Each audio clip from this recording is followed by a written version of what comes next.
I actually have a company that does it for me with a learning algorithm to drive more people to my website. I was doing a lot more paid Facebook advertising, and I switched to Google to grow my followers and my website footprint, as I wasn't really getting the right things from paying for Facebook. So if I'm doing a campaign, then I'll do a paid campaign on Google as well as on the social media on WhatsApp, on Facebook and Instagram. And what are you advertising, Faye? The algorithm is just No, not the algorithm. What is your actual ad? What my are you school. advertising? My school. Okay. Yeah, so it targets people searching for schools in the area, and then hopefully I'll pop up first.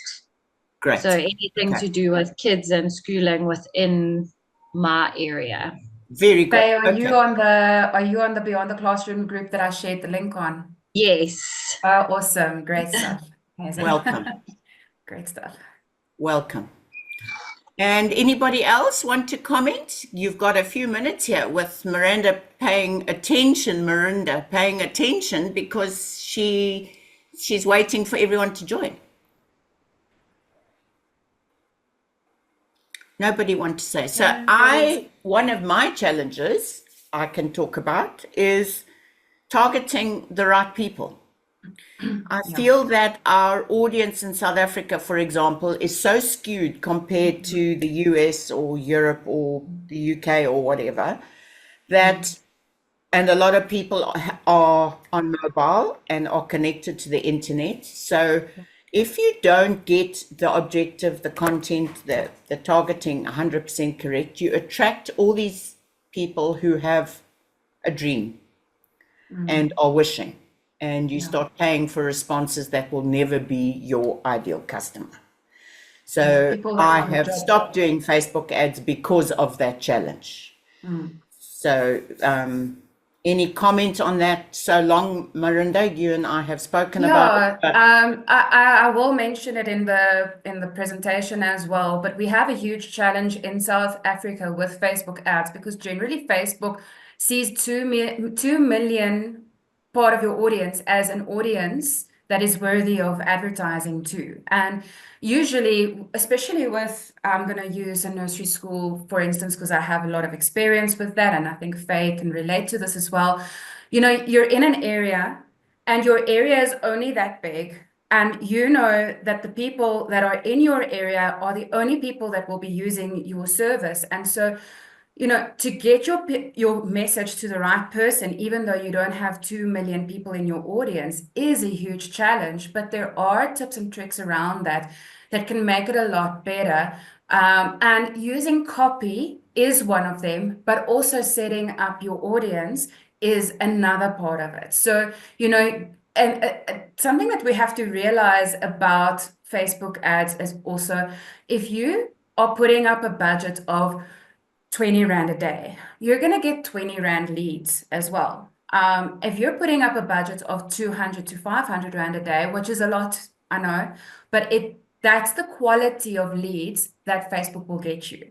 And so when we start our avatar chat later, when we go into that, I'll go a lot deeper into, you know, what do we use in terms of targeting and what do we use in terms of copy? How do we talk to our audience? And I think there will be some aha moments there as well.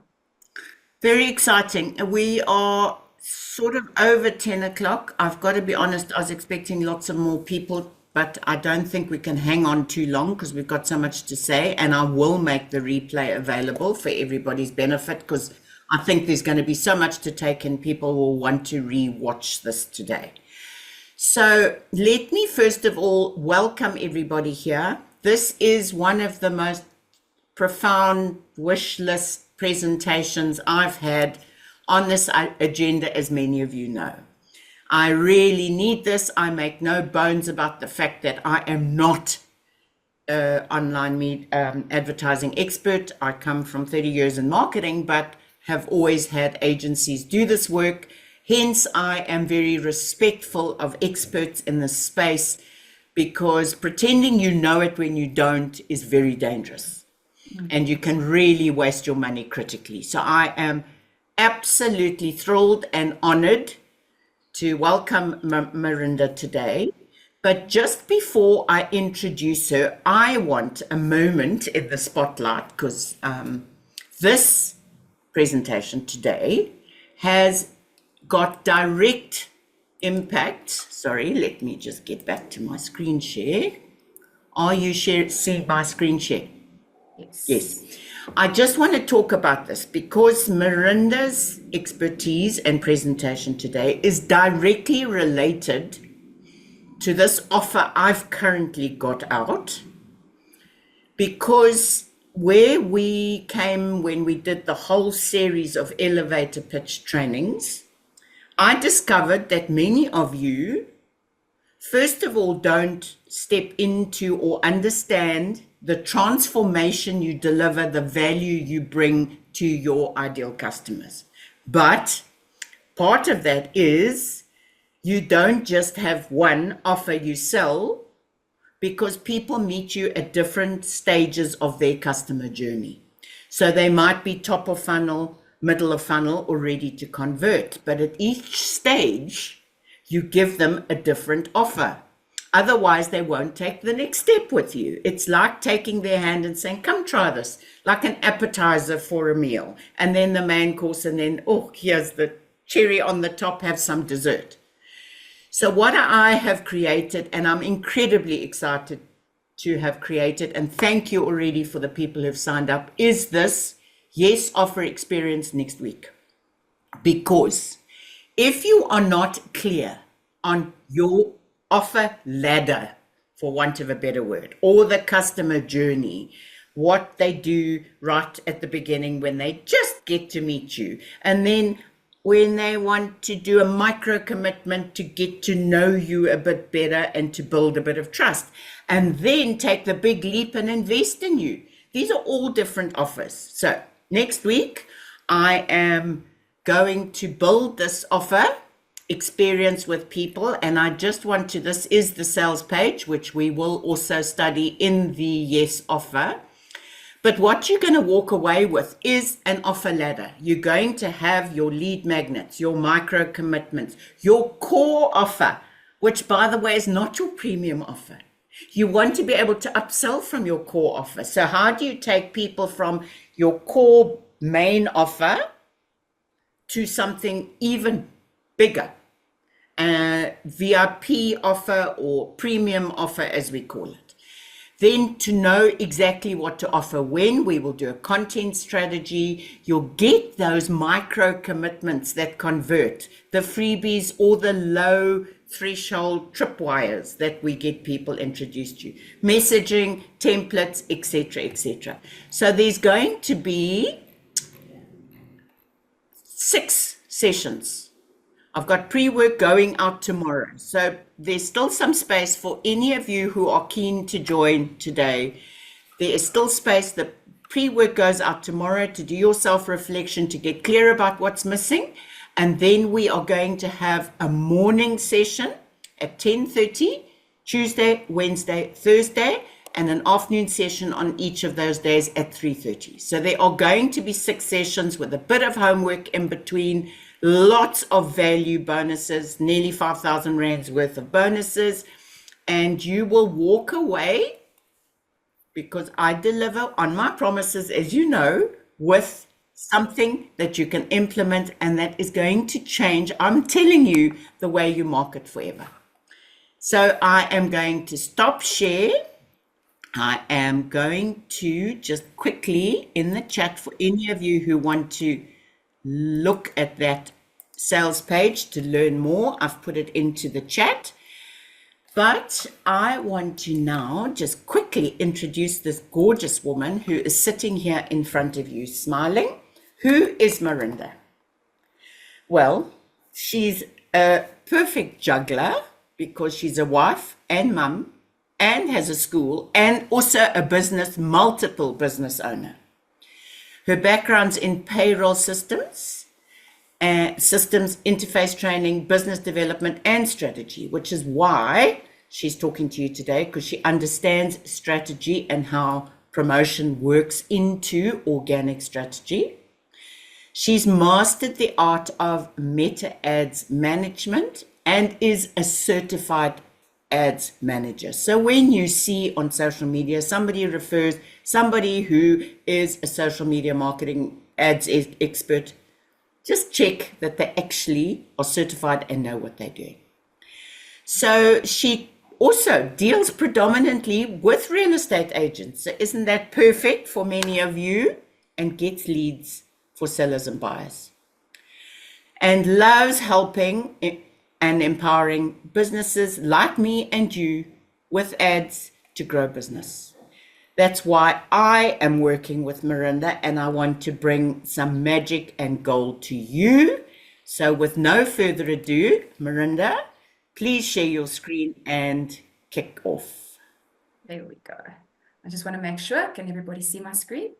Perfect. Perfect. Thank you so, so much. Thanks, Suzette, for this wonderful introduction. Thank you for introducing me so beautifully and allowing me the opportunity to give some of my knowledge and insights to your clients and customers and friends that work with you every single day. I really hope that I can give you a lot of insight to Facebook, the algorithm, and why you should be using paid ads instead of boosting. So let's get right into it. I'm going to give you a little bit of an agenda. I'm working from Canva on my slideshow, so you'll see my mouse move. I don't have a little scroller, so just excuse that little blue mouse. So my agenda is going to be looking at social media and some interesting facts. I'm going to be sharing what platforms get the most attention. And then we're going to be looking at social media. I'll go into that when we get there, but what do we mean by social media? And then also boosting versus ads, which is a big topic for today. We're going to be looking a little bit at the Meta Business Suite and the Meta Business Manager. Now that has actually changed a little bit. It's now called the Business Portfolio, but the Business Manager is just like where we run everything from. I'll be giving you tips on optimizing your pages to make sure the algorithm sees you, suggests you, that type of thing, and that you look approachable on your profile. And then we're going to look at organic growth and consistency, how that feeds into ads. And also we're going to be talking a little bit about your avatar, which is your clients or your customers. Who do you want to put your business in front of? Your ideal person that you want to see your ads.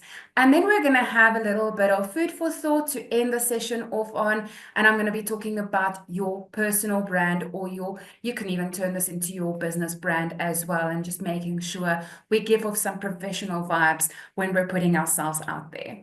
So let's get going on the South Africa social media context. So in South Africa, we have 45 million people that use the internet. 26 million people use social media.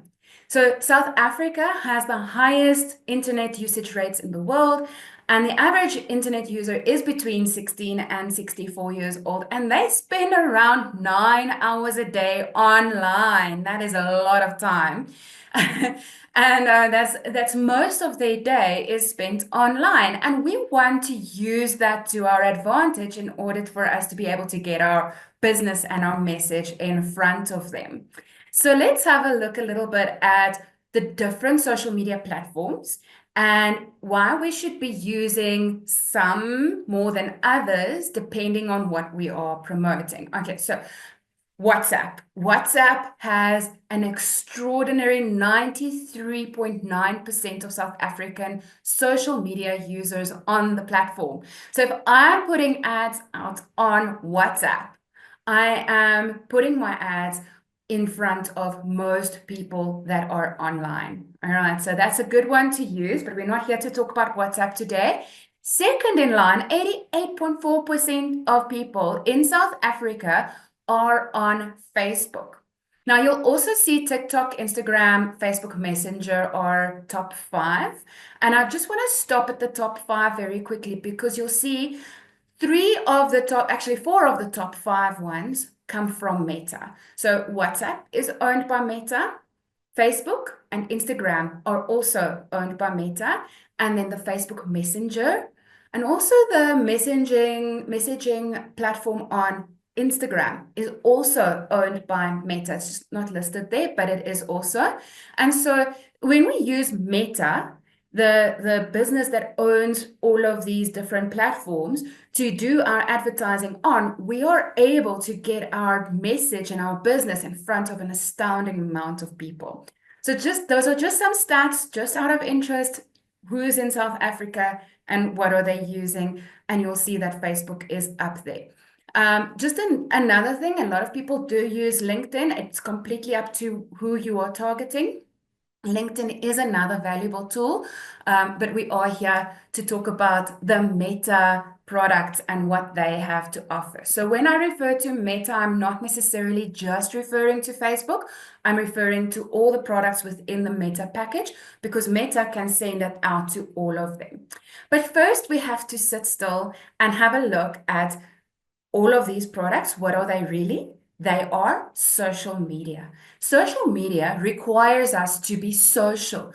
We need to be fun. We need to be interactive. We need to be loud and put ourselves out there and kind of present a front. I don't want to say front, but yourself to the people out there in a sociable, friendly, approachable, and warm way, so that they know you are open for business. So just like you would have your body language, that's the way your social media has to be as well. They need to know that you know what you're talking about. So give some value on your page, be social, ask questions, put a poll up, kind of draw the right people into your page, because your page has its own personality. If you're not being social on your page, if you're not giving people insights and letting them know that you know what you're talking about, maybe posting a blog or some interesting infographic, then why should they trust you? Why should they like you? All right, and that is what we need to use social media for. The other reason why we need to be social on social media is because we want the algorithm to like us, not just the people. We want the algorithm to like us. Now, here's a little tip. If you are just going to be all marketing on your page, the page will not be promoted up in the ranks of the algorithm. The algorithm wants to see that you are more than just about marketing. So on your page, you have to be consistent. You have to try and put out beautiful content that people can engage with, that they love looking at. Share those on groups, invite people in to join your page. And you're looking for the right people on your page, because those people are the ones that will interact with your content. And the moment people interact with your content, Facebook is like, this person is social. People like this person or this page. When I talk about a page, I'm also talking a person. I'm also talking about the persona of a page. I'm not just talking about the person behind the page, because there can be multiple people behind a page. But the point is, we need to get the brand voice out and the personality of the business out onto social media, so that everybody knows what we're about before we start marketing. So generating that bit of momentum, getting followers, getting likes, getting comments, getting reviews. All of that is all part of generating a volume inside the algorithm. Okay, and then I'm sure all of you have posted comments or content onto your social media. And then there's this big blue button, and it's very, very tempting, that says boost ad or boost content or boost post. That blue button is Facebook's call to action. Okay, they want you to boost. Why? Well, because boosting does, you're putting money in, and so you're pushing your page out. But boosting is also a little bit of a black hole. It's Facebook's black hole. And don't let Facebook hear me say this, but it's where money goes to die. It doesn't have a purpose, because boosting, besides putting it out in front of people, it's not really encouraging real results. So unless you're really just looking to get some interaction with your content or boosting the stats in the back end of your Meta, trying to get some interaction stats going, you're not really going to get real revenue coming into your business by boosting, because boosting, that just isn't the purpose of boosting. Boosting is all about getting the page out in front of people and increasing the stats on your insights page. But it doesn't really give you that oomph that you really need. Now, what makes ads different? Now, boosting, when you do boost, you do have the option of targeting, but let's use the context of the nursery school, for instance, because that's one of my businesses, one of the contexts that I am in, and that's also something that I use often on Facebook. And I've noticed, I actually went not too long ago and I boosted a post on Facebook to get my page out in front of people. And the lack of targeting options really, really hit home with me, because I'm so used to what I get on the ad side. I mean, I don't even look twice at the boosting button. But on the ad side, I get a breakdown on my audience. So let's give you an example. Nursery school. I would boost a post for the nursery school, and I want to target for the nursery school. What do I want to target to? Who's my audience? My audience are parents, but not just any parents, parents of preschool aged children. Now, boosting just doesn't give me that option. It doesn't give me that breakdown that I need to put my nursery school post in front of nursery school aged children's parents for them to see. So I'm now just forced to promote this to all parents and hope it gets to the right place, like fingers crossed, and half of it's science, half of it's praying and hoping that it goes to the right person. Whereas on ads, I can break it down and I can go and say, cool, I want this ad to go out to specifically 0 to 12-month-old children's parents. So your infant phase parents. And then I want the other ad to go out to 2 to 3-year-olds, parents of 2 to 3-year-olds. And then I want the other ad to go out to children's parents who are 3 to 5 years old. So in that way, I can break down my advertising and make it a lot more targeted, and I can speak straight to those specific parents and to their specific needs. I'm not wasting money on calling out all the parents. Now, the problem that we have in South Africa, and I say South Africa because we have a bit of a unique market, if I can say it that way. We have so many cultures and we have so many businesses, and our businesses are either very local or they are online. So we now need to know who's our audience and how do I talk to them, because a lot of my targeting is also about how do I talk to them. I'll go into more detail on that a little bit later. But in South Africa, our targeting in ads allows us to narrow that audience a lot. But now we need to be careful that we're not narrowing too much, because if we narrow it too much, our costs go up. All right, so I'll give you some tips around that a little bit later. I hope that the difference between boosting and ads pops out to you. Now, the boosting, I mean, I never put it down. It has its place in the beginning when you are creating a brand new page. It's got its place. It draws in the right people. It grows your page, but I wouldn't depend on boosting to grow my revenue. I wouldn't depend on it to put business customers in my business. Boosting really is just like, hello world, here I am. And your ads are like, I want you to be my customer.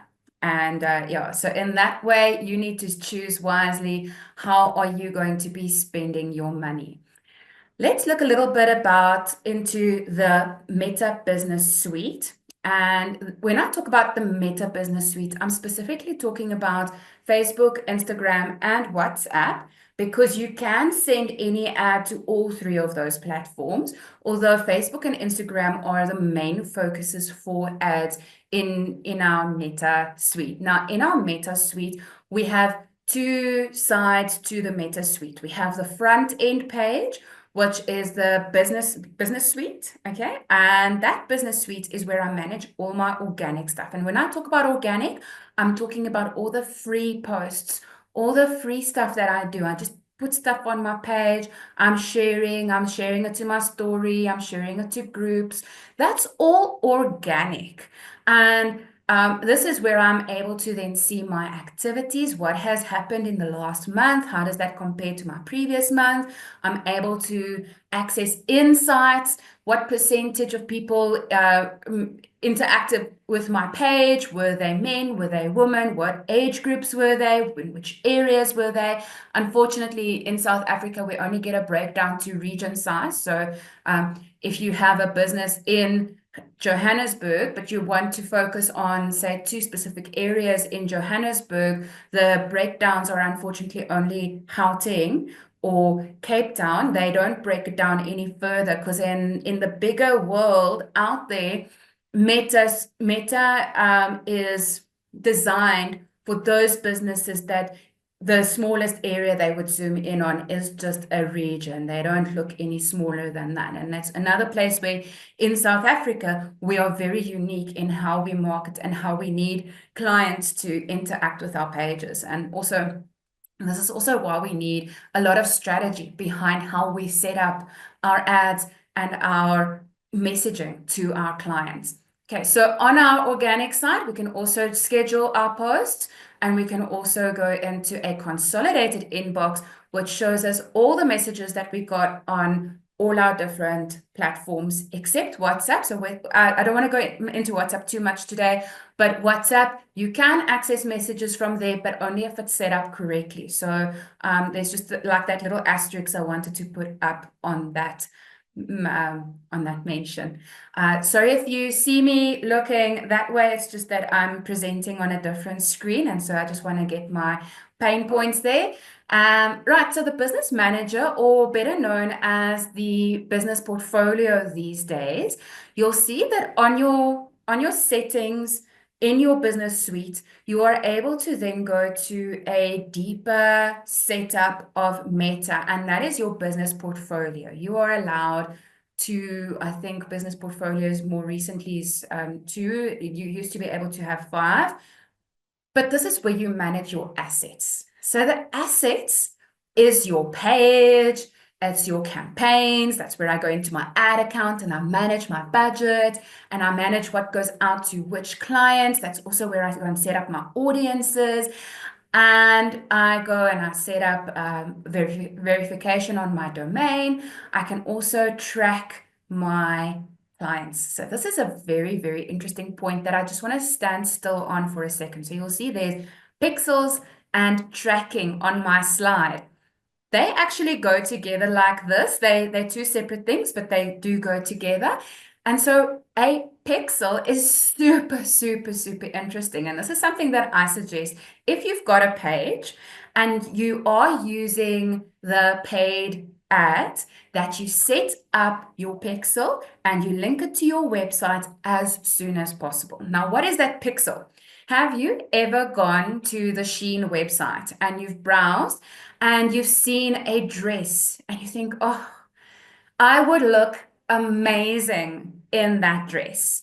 And then later that night, so you entertain yourself and you add it to cart and you're like, maybe I should first check if I've got enough money left in my month to be able to afford this dress. So you put it in your cart and you like kind of close it and that's it. And then the next thing, you open your Facebook and you're scrolling through your Facebook and all of a sudden this dress pops up in front of you and like, it's a sign. Sorry, guys, I'm sure you can hear my background noise. I'm sorry about that. You can't. Okay, sorry about that. Thank you. Thanks, Susie. Right, so this pixel has amazing capabilities. It tracks that you were on the Shein website because Shein's got their pixel set up. You can know that they've got that pixel set up. Now, it tracks your phone and your IP and your Facebook while you're open tracks what sites you've gone to. And then when you open your Facebook again or your Instagram, up pops this message from this site that you need to buy this dress. I don't know if this has heard, if anybody's had this experience, but yeah, it happens a lot on like Checkers. You've browsed your sales, you've browsed the aisles on say the toys aisle or whatever the case might be, and you're like interested and you're looking for a birthday present for someone, and then you go to your Facebook or your Instagram and up pops this thing, and it's just like, oh, it's a sign I need to buy this. And that is the pixel, and that is why we want the pixel to be set up correctly. We want it to be linked to your website. We want your website to be verified, and we want your this is a very technical term, so don't pay too much attention to it today, but your conversions API to be set up so that I can even track my iPhone users who has opted out of tracking. It's a little bit harder, but it can be done. Okay, it's not illegal. There's a different way that they do the tracking. It's not a direct tracking, but I can still track them. And then that's where the dollars come in. That's where I make my money. That's where I can get my leads from, is all on my business portfolio. Okie dokie, let's move on. I'm not going to spend too much time on this. Social media versus ads management. I just wanted to mention that your social media that you do, everything that you do organically, does feed into your ads. So your page needs to be set up correctly. I'll go into that on the next slide. But your page, if you don't have the right people following you and you're not following the right people, the algorithm doesn't know who you are, who's your client, who do you want to get the message out in front of, and what are you trying to sell.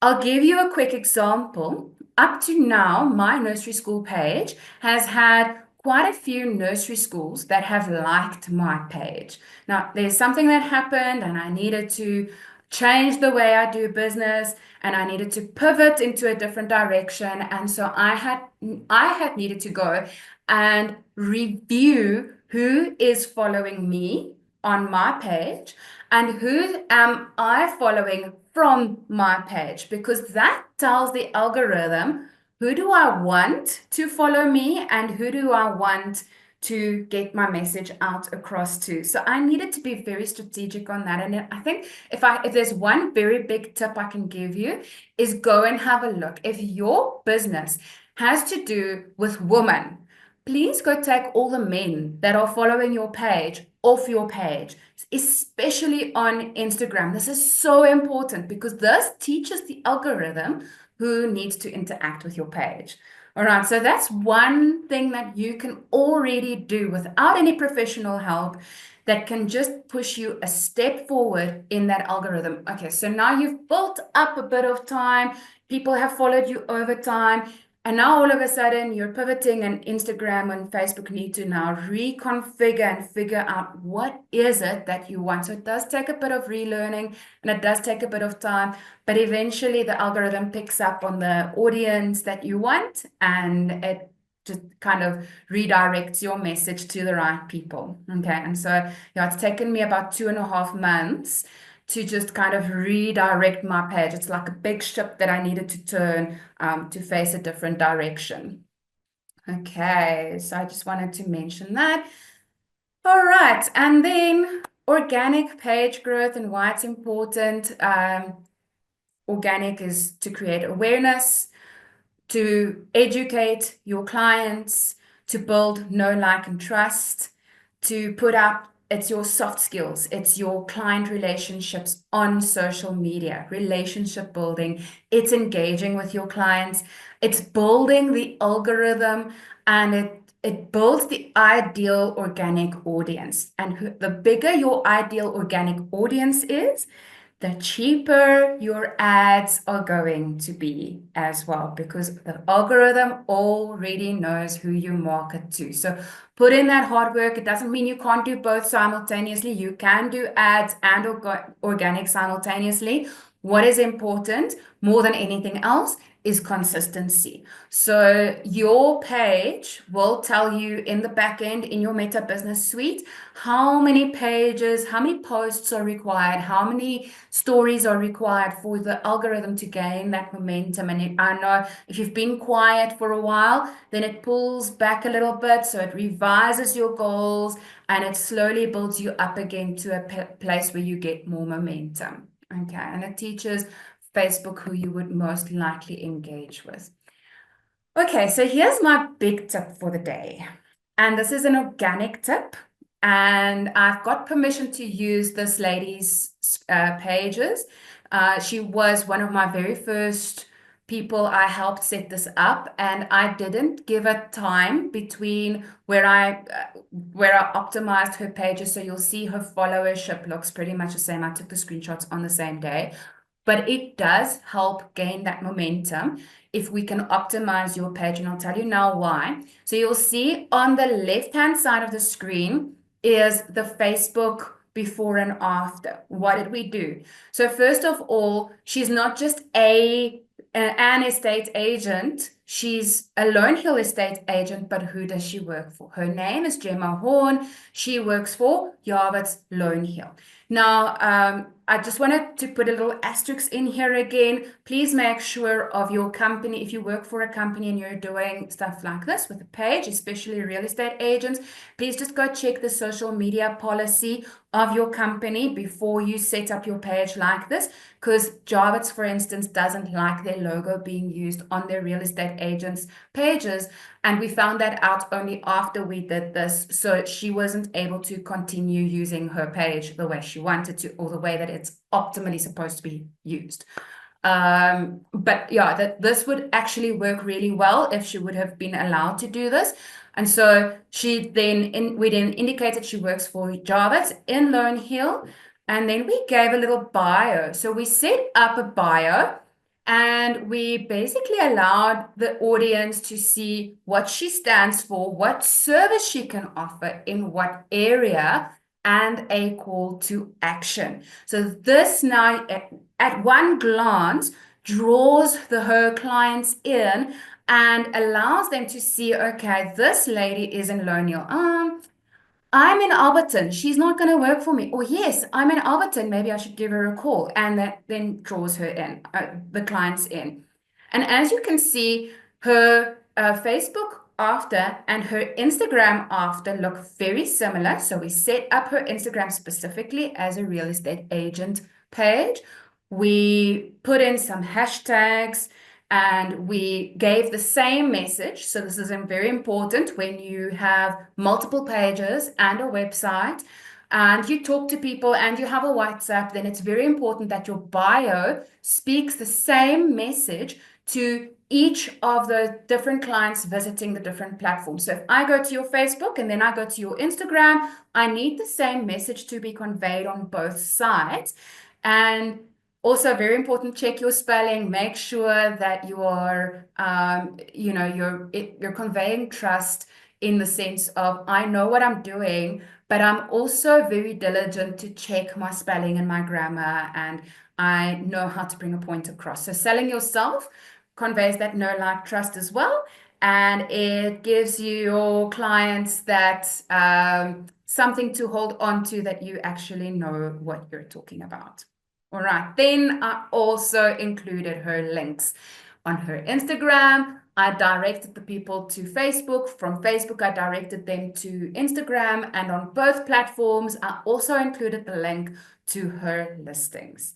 So everywhere you go on this lady's page, you were already immediately able to go anywhere else and see everything else she has out there, all the other messages she has available to give. Now, I don't know if you can see on this Instagram, those of you who are managing Instagram as well, very important to do pins up here, like houses for sale. Like if I wanted to see this woman's houses for sale, then I just go and click on that, and I'm able to immediately see which houses does she have up for listing.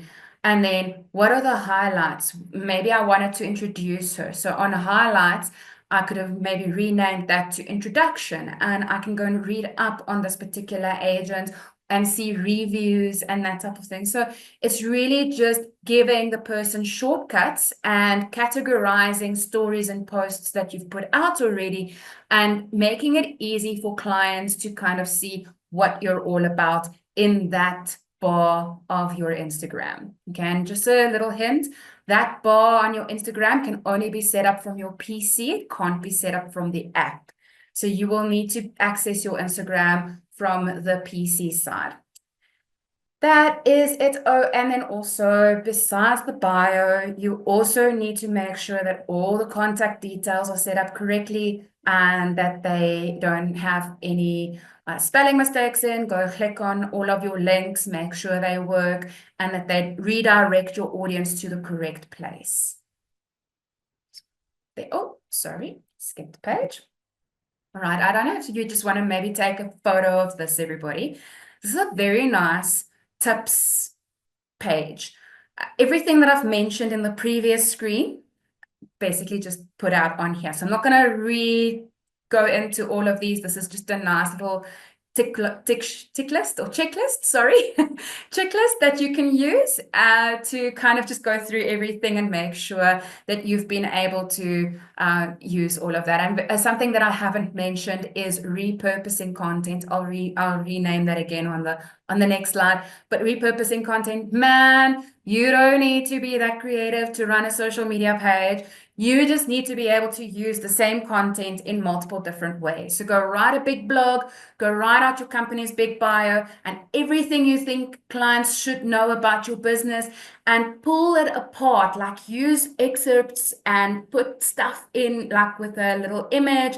And then you can maybe do a video and talk about that and maybe take things from your bio and things from your company's information and things from your products and put that together into one post. You don't need to be an expert to be able to run an organic page. You don't need to be a creative to be able to run an organic page. All you need to do is know your business very well and go on to Canva a little bit and play around with some images and repurpose content from everywhere. Make videos, make stories, put up, use an article, maybe put up a podcast. So if you're an expert in your field, like Suze here, she's using this as, I mean, this could be a podcast. We could be doing a lot in this session and doing a podcast and that type of thing. And then putting out tips and tricks on your Facebook page. Those could also be very useful in terms of getting your clients to know, like, and trust you. Okay, so when we go into ads, we also want to reduce friction. We don't want to make it hard for people. So if you're doing organic, put a button on to send a message. If you're doing ads, use the buttons wisely, make the friction as small as possible. In other words, if I'm using a lead ad form, for instance, which is a form that people need to complete with their details on, then they submit that, and that comes through to you, and you are then able to contact them.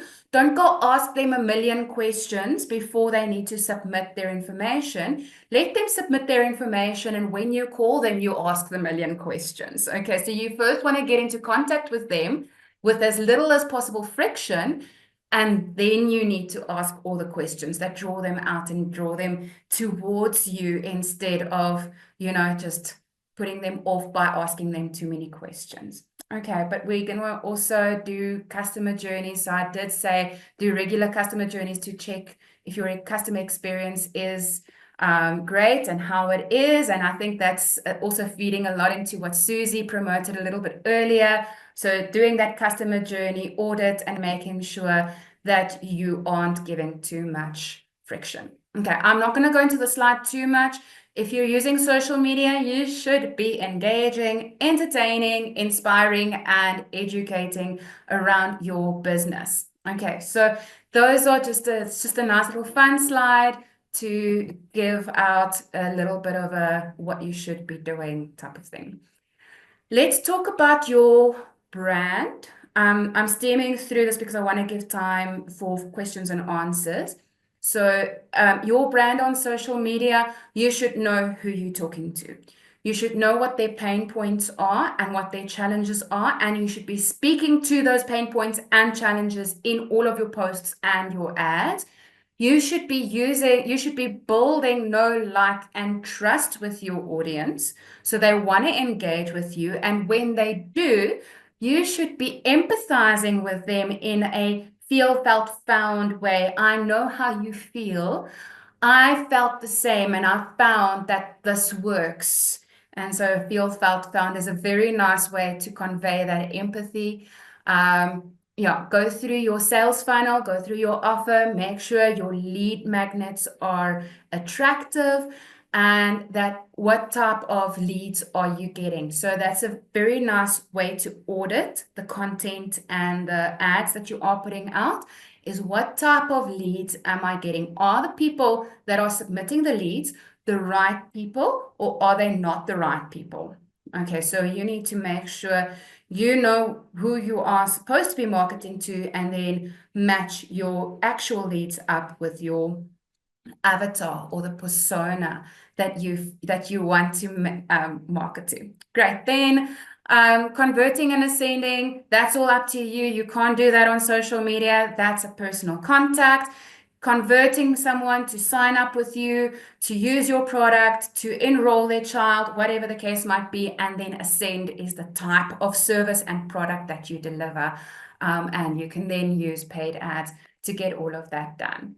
I do want to go into this one a little bit, just because I know that we do have some real estate agents online, and I do also specialize in real estate agents. A lot of my clients are real estate agents.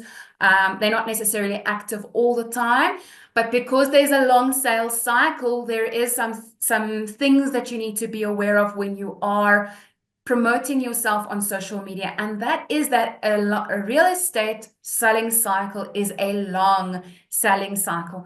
You need to put in a lot of work to get that cycle to work for you. So see a conveyor belt in front of you as time, and you want them to buy, but you also need to put them on the conveyor belt. So they need to see your business. They need to get to know, to trust, and like you.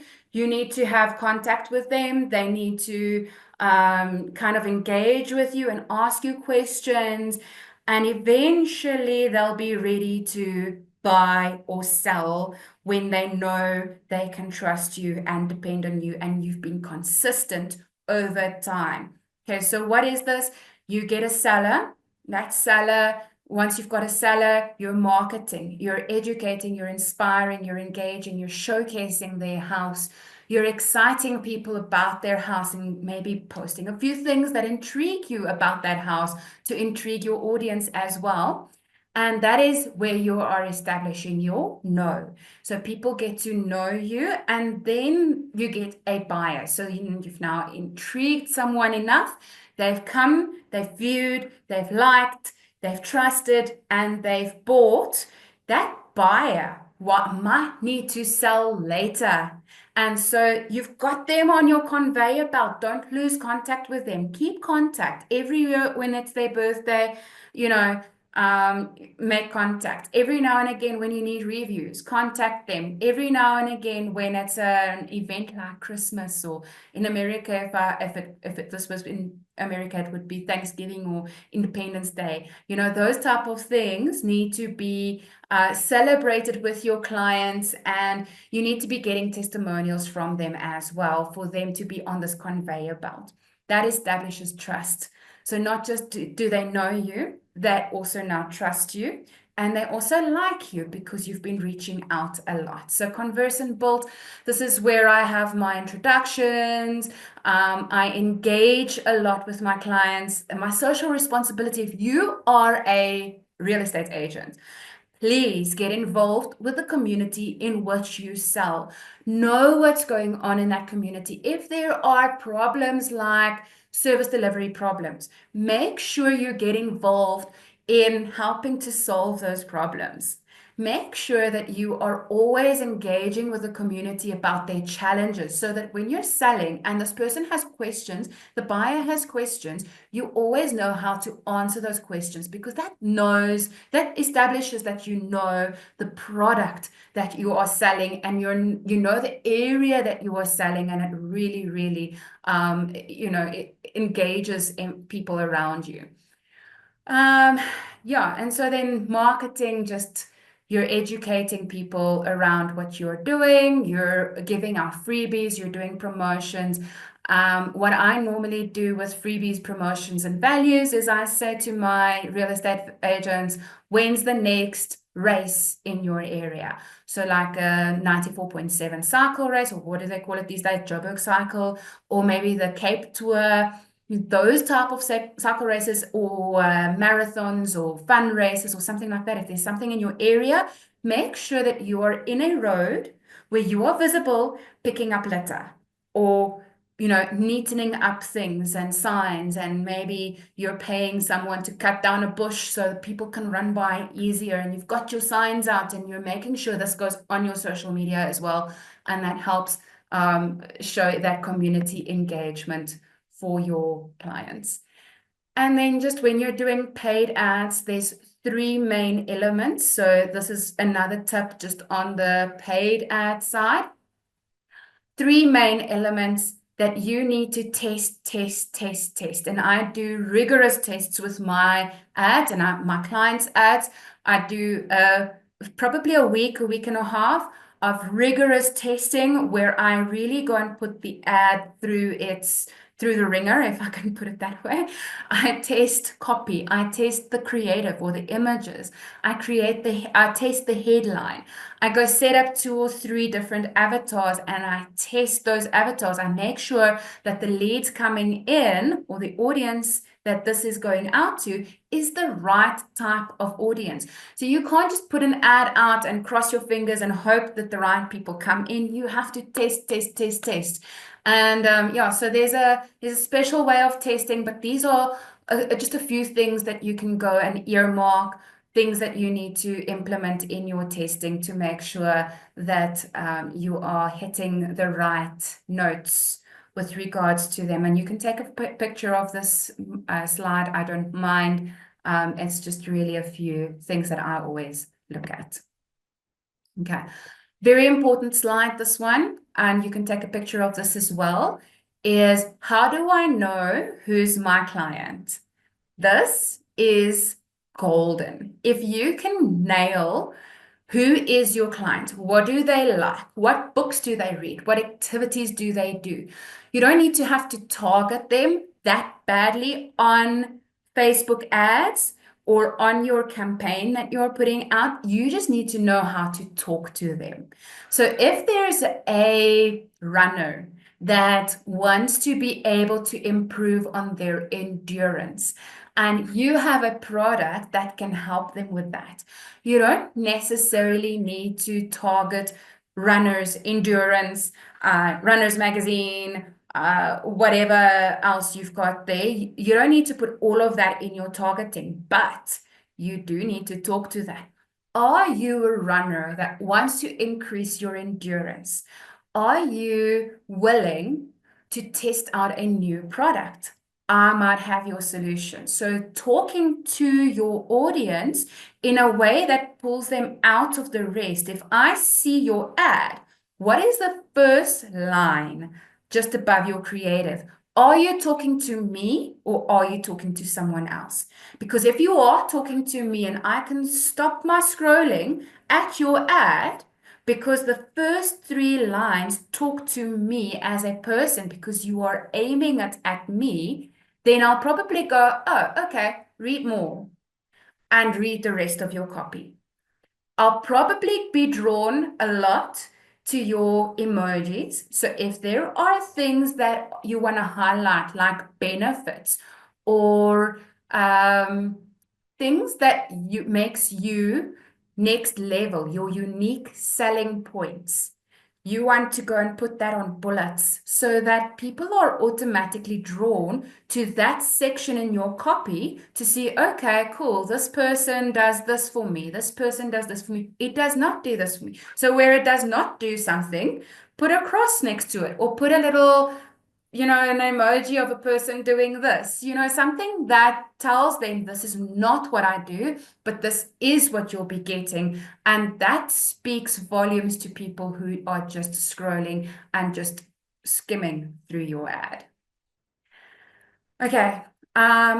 This is just a little food for thought, and I just want to double check myself. This is the last slide, so I'm ending off, and I just want to leave you with a little bit of insight. So when you are putting yourself out there, you need to be aware of the visual cues you are sending.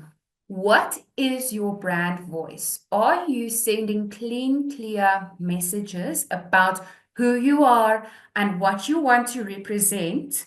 Or is your message messy? And if you have a look at, so the photos I've got up there were done by a professional photographer, and they were done specifically for my social media paid ads business, and they are specifically there for me to be able to convey a message that I do work from home.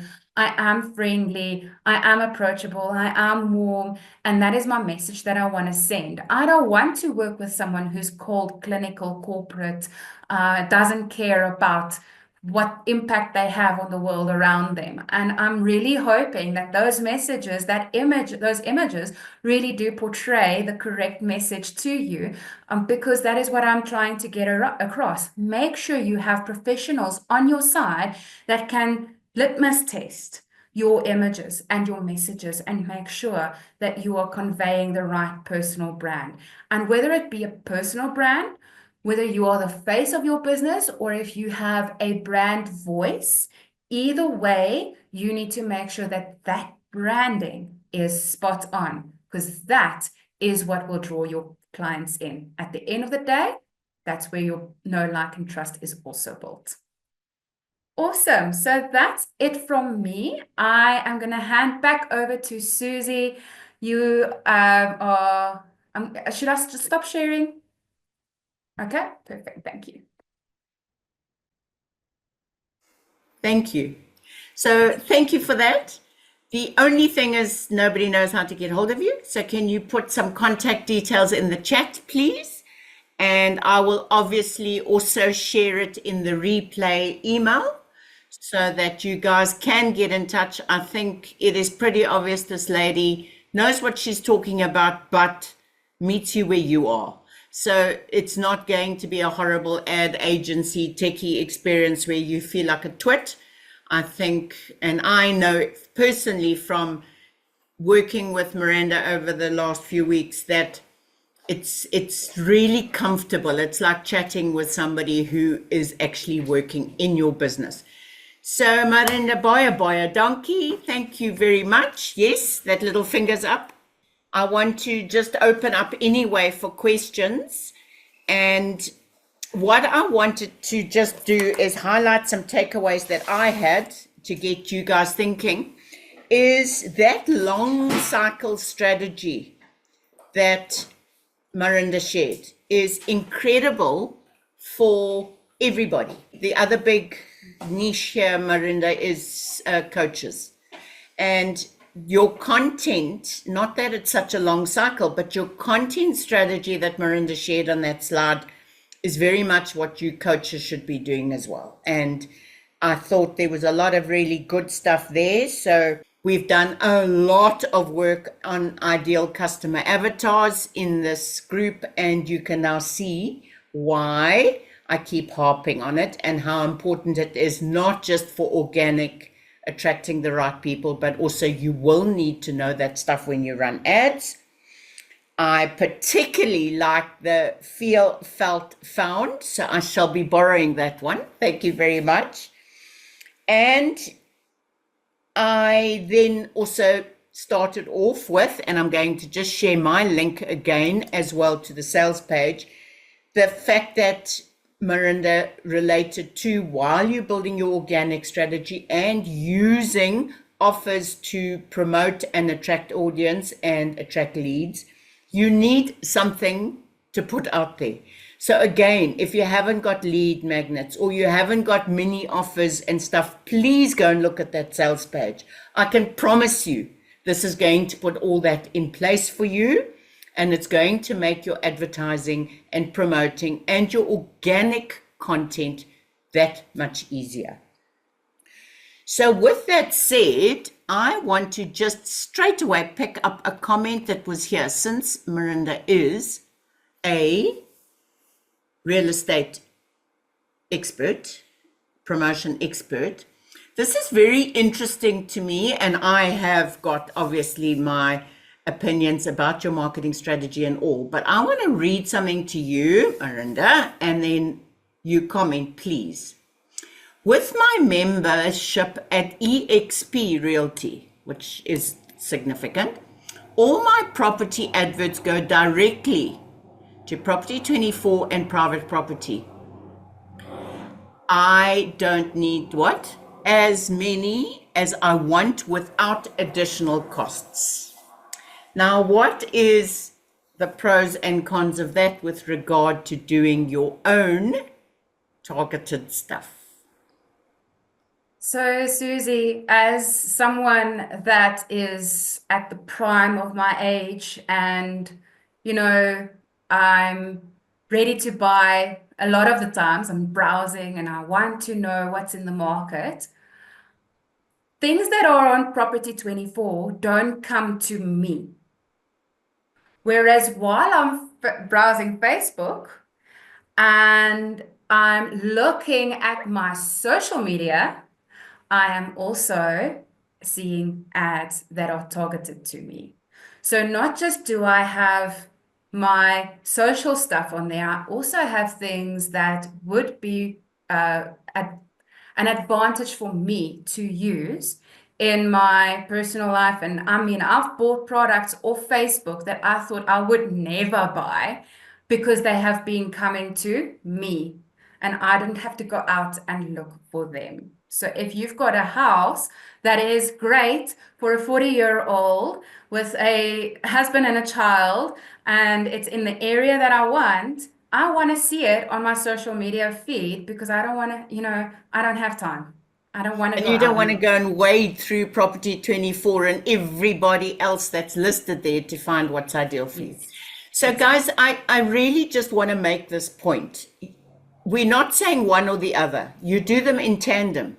But if you don't build, also everything Marinda shared about building your own following, your own audience, developing like and trust of your brand, of who you are, Property 24 is not doing that for you. So I just hope that's an aha moment that you're thinking about with your organic and your paid strategy. You are the master of your own results, folks, and you do need to manage the process. So I want to thank you for that. And now, if we can move to the rest of our people, because my audience is not only real estate, and I hope the coaches and the other service providers here got huge value. And I want to start off with Alison, who's got her hand up. Ali, shoot away. Hi, Marinda. Thanks. That was a great session. I wanted to just ask you, you mentioned that if you wanted to target your audience like on Instagram and whatever, you should remove, I think you used the example of if you're trying to only target women, you should remove the men from your page. So the question is, how do you do that without them knowing? Sorry, I'm almost 60, so I don't know how to do that without them knowing how that you've done that, and would they not be offended? No, they don't know you've removed them. They just won't see you in their feed anymore. Okay. So and if they keep rejoining, do you just keep you can block them. You can block them. Yeah. Okay, but what happens if you actually really want them to follow you? Yes, isn't there a good discussion here, though. If they keep rejoining, then they're interested. And maybe but they if your are business, potentially a customer, it's unless like it's someone ghosting you and, I mean, trolling you. I'll give you an example quick. So I have a hunter as a client. His market is only American hunters that are interested in big game hunting. Okay. I have been very tempted to follow his page, but because I have the experience to know not to, because I'm not his audience, I don't do it. But because his content is interesting and I like seeing it, I have to make the effort to go to his page and go and view it because I don't want to mix up his algorithm. So if they are interested in you and they are just a friend, if you know them, please, like, you can always contact them and say, I know you're interested in my content. Please follow my personal page. This might be a little bit more tailored to you. And maybe have a page where they can go that is a little bit more tailored to what they could be interested in. But on your business page where you don't want to target men, go block them. You are completely allowed to block whoever you don't want to follow, and they won't know it. Reach out to me on WhatsApp and I will share any contact details or whatever so that you can engage further and ask more questions or whatever. We have one of my favorite things I see is people going what rubbish they see on Facebook and how they get this junk content and something. What the algorithm shows you is directly related to what you are engaging with. So be clear on that. And that point that she has just made about what you teach the algorithm is very important. And Marinda, I want to ask you then, is a way around it when you want to do that not then best done from your personal profile as opposed to any of your business page platforms? No, you have to teach each profile has its own personality. So on my nursery school profile, I'm talking your personal Facebook profile versus your business page. No, so Facebook has like a firewall between my business and my personal page. On my personal page, I can go look at pets and cute videos. That's what I mean. So those funny things you want to follow, make sure you do it from your personal page. Yes, yes. But on my business page, the moment I see something that I don't want affiliated with my business or I don't want to see that often, there is those 3 little dots at the top of each post, and you can just click there and you can say see less or block, or not depending interested on how serious you are about getting rid of that stuff on your feed. So use that, guys. I was going to bring that point up. You've got those when it says recommended for you or whatever. Click on the 3 buttons and say not interested. And it really starts getting your profile very interesting. So I'm talking 2 things. Personal profile becomes very interesting if you manage it properly. And then your business page, this has also been a cue for me. Your business page, be very strategic. I've got 7 business pages. So now I've got to go and be very strategic who I engage with on each of those business pages, that it is directly related. We tend to invite our friends who might be following you on various pages to all the business pages. Are they an ideal customer for that particular business? Maybe not. So think about that. I think that's a bit of gold there today. Thank you very much. Larry, go for it, please. Sorry. Hi, everybody. I just want to say I've just opened my new business page and everything in the feed has got nothing to do with what I ever look at or who I am and what I'm about or nothing. It's all about soccer and music that I don't listen to and beauty products and hair extensions. And it's like the whole feed is that. So how do I get rid of that? Just go tell the algorithm I want to see less of this. So that it's because it's a new page, it's getting to know you and it's trying to work out what you're about. Yeah. So on that page, just really go click on those 3 little buttons, 3 little dots, and follow the prompt. So they'll say, do you never want to see this again, or do you want to keep seeing it but just less? And so there's a way to, and you can even block it. Like if it's about soccer and you're not about soccer, just go block it. But also, isn't it a tip, Marinda, correct me if I'm wrong, you need to actively go and follow businesses that are relevant to your page and not just follow, engage with their content. Yes. So I wouldn't necessarily go follow other nursery schools. I will go and follow things like integrated, I forgot, sorry, I hit a blank now. Integrated, Ways to teach there's a little page that children. tells about infant development and toddler development and strategies around how to manage that and Yeah, information. you don't about want to go and follow your competitors necessarily, No. but certainly the topics that are relevant to your audience. Yes, absolutely. Does that make sense, Larry? Yes, thank you. It's very much a learning curve for the algorithm right now, and it's part of your social media marketing job to get the right people onto that page and to show the algorithm what topics are of interest to you.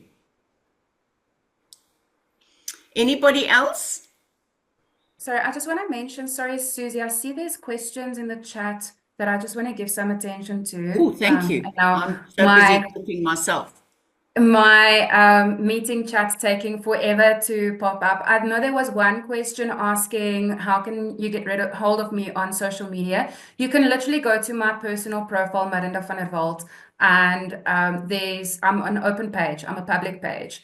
So on my personal one, I'm a public page, and you can just go follow me, and you can engage with me from there as well. Or you can also have a look at maybe sending me a WhatsApp. It's also fine, completely fine.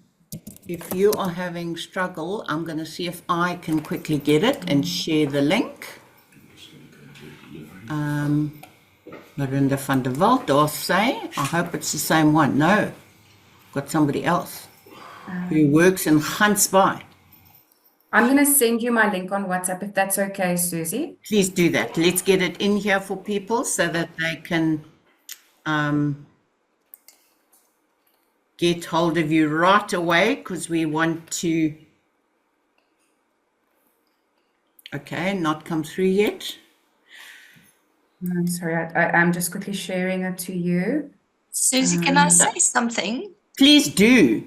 I just want to say, to everybody, I'm besides the pivoting that I'm doing, I'm also a graphic designer. And so I often go on social media, I go on Facebook to find my clients, or on Instagram, because I need to look at their profile to see what they're all about. There's so often that I go on where it's private. And I have to say it's very off-putting if somebody's trying to find you and you're not public, because you don't know what that page is all about. And you have to follow, especially on Instagram, you have to follow the person first before you can actually get them to engage with you. So if you don't know what the content is, why would you want to follow them? So, No, but you would follow the business pages. You wouldn't be following the individuals. The individuals clearly don't. Like my Facebook page is private, because I don't want all the hundreds of people I meet to follow me on my private page. And I mean my private profile. What I do, if people reach out with a friend request or whatever, I give them my Facebook page link and say, this is where the action is. Please join me here. So, and I see a lot of individual people who follow me on Instagram who've got private profiles. And to me, that's cool. It is a person who's interested in what service I'm providing, in what I'm doing. And they might not be very effective on Instagram, or a bit nervous of it or whatever, and that's why it's private. But what you should be looking for is search with hashtags the businesses that might be what you need. I know because of your business you are pivoting to, you are trying to target private people. But I can tell you that the audience you are targeting, Larry, is probably not really on Instagram. So you would be on Facebook, and the way to reach those people is through building know, like, and trust in groups that those bereaved widows, people who are, Debbie, empty nesters pivoting, those people belong to groups. That is where they socialize. So that would be places for you to go and start sharing that type of long cycle content and have a strategy to add value in those groups where those people reach out, so they actually reach for you as opposed to you having to go and search for them. Do you agree, Marinda?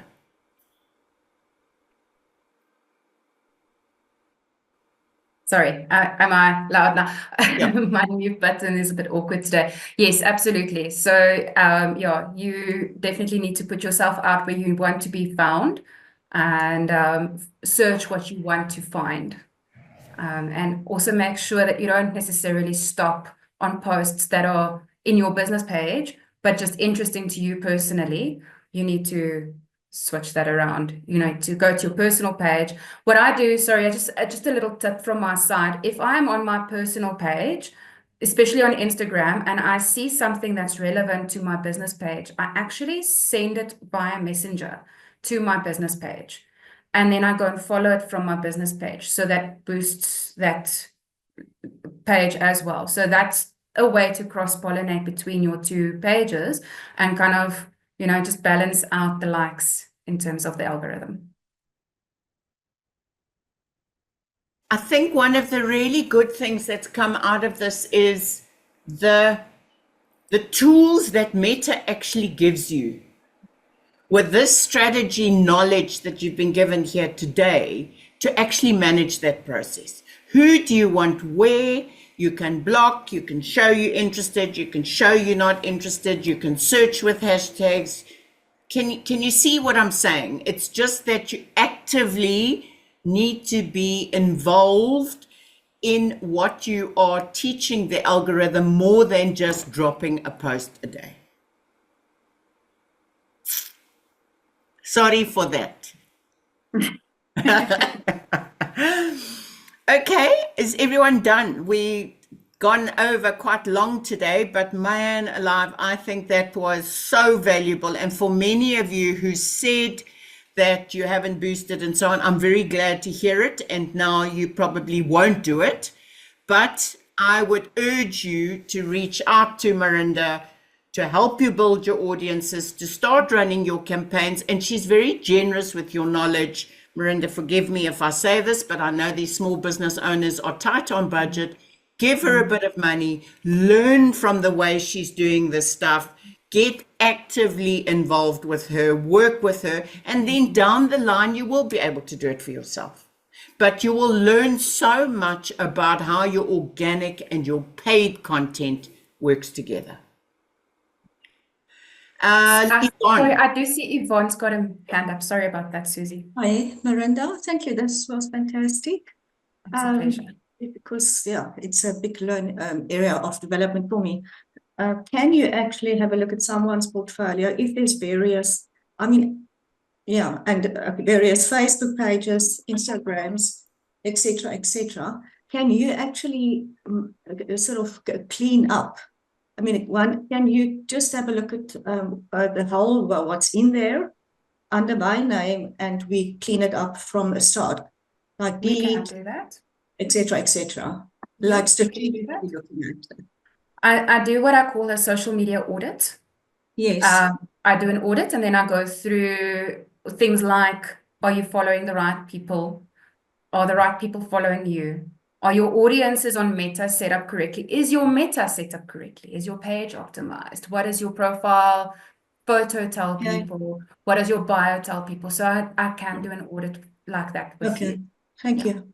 Thanks. So I would like to then ask Marinda to share us that as an offer so that we can put it out with the replay of this mail. Because I think once people have listened to this, many people like you, Yvonne, will be wanting this done so that we know whatever more work we're putting into this, with the foundation is clean. Absolutely. Yeah. Thank you, Yvonne. Thank you. Marinda, thank you for being so generous with your knowledge. Appreciate you. Thank you, everybody. Bye.